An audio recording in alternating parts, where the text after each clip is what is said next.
Hey everyone, Spirited Drop from the back of the taxi on a beautiful sunny and warm Singapore Sunday. I hope you're having a good weekend. And as usual, I'm coming to you with a couple of perceivable trends that I'm seeing in conversations and in client requests. And this theme of psychological and felt safety is coming up a lot with me at the moment, and also I've been in my own personal practice really investigating and trying out different energy practices and modalities that are said to cultivate a sense of safety within the body and within the mind. And just giving you a heads up, I've written a little blog post about it that I'll publish probably towards the end of this week. And I've got some fantastic practitioners in there that are very generously offering some big discounts and free discovery calls and stuff too. So all the links will be there online and in person. Because when I reached out to them, I've had recent experiences with all of them with really quite profound results that I could feel. And I said, there's a lot of people feeling unsafe, and there's reasons for that, right? The world pretty much is in conflict. We've got some much more extremist decisions being made in different countries, particularly around marginalised groups, races, and gender preferences. That's becoming more and more clear.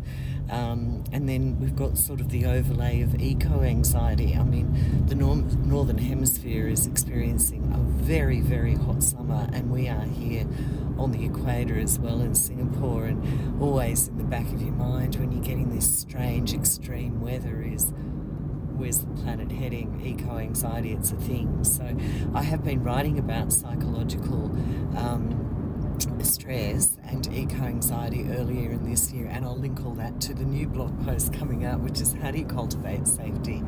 And so what I've really found is to work with my body. And I'm quite a contemplative meditator. I'm a heady spiritual practitioner. I love knowledge and reading and trying different psychic techniques, but really, and I know a lot of the somatic practitioners will be listening to this going, duh, of course use your body, but it's not my usual go-to, but I have been really intentionally exploring it. So the practices that I can recommend, and the links are all in the blog post, so look out for that, but definitely, first of all, consulting with a somatic coach, understanding the nervous system, how different states of the nervous system actually work, which is good for me because my mind needs a bone to chew on. And then just knowing some really simple reset practices of sighing, simple movement, different breath work. That is something that I am aware of, is breath work is hugely effective, just in knowing, rather than being in the sort of the whitewash of feeling the stress, actually recognizing what your system is telling you and being able to help it and reset it. Another beautiful modality I've become aware of recently is intention tapping. Fantastic. So it's a lot like emotional freedom technique, EFT, but with additional tapping points in the hands, and a much more refined, in my view, crafting of the statements of intention, but uses the same technology of activating meridian points in sequential tapping while saying these statements to sort of almost feels like program them in. And I've also come to understand that with regular tapping you can reset your default state into a calm one and a safe one rather than feeling unsafe. What else have I covered? Some beautiful meditations Ho'oponopono to release any sense of conflict or righteousness or defend an attack within ourself, and therefore contributing that calm to the collective, but also not being triggered by collective conflict because we're free of conflict internally. And of course the beautiful progressive muscle release where you squeeze the muscles with the breath and then release them, which is a much more of a somatic meditation. So I've got links to those in the blog post.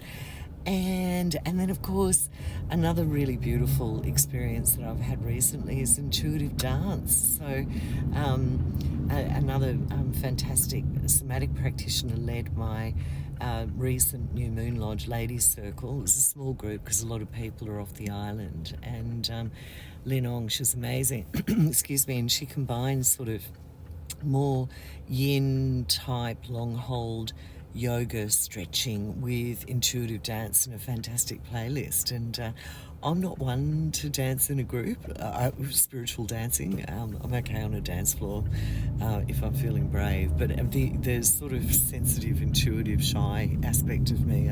Not a big dancer, but in groups at least. But Lynn just facilitated in such a beautiful way, and what was really great to observe was every woman that came to that circle had a radical shift in how they were feeling in the release and the re-establishment of safety.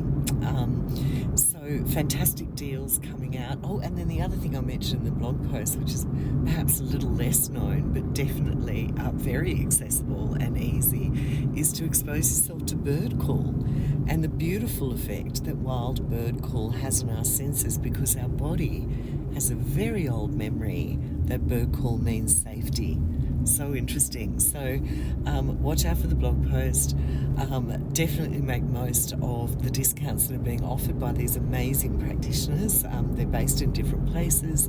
They work online or in person. Tap the free meditations that are linked to the blog post. And if you're feeling edgy, fizzy, uncertain, unstable, definitely intentionally seek to cultivate a sense of safety through these beautiful hacks that I'm listing.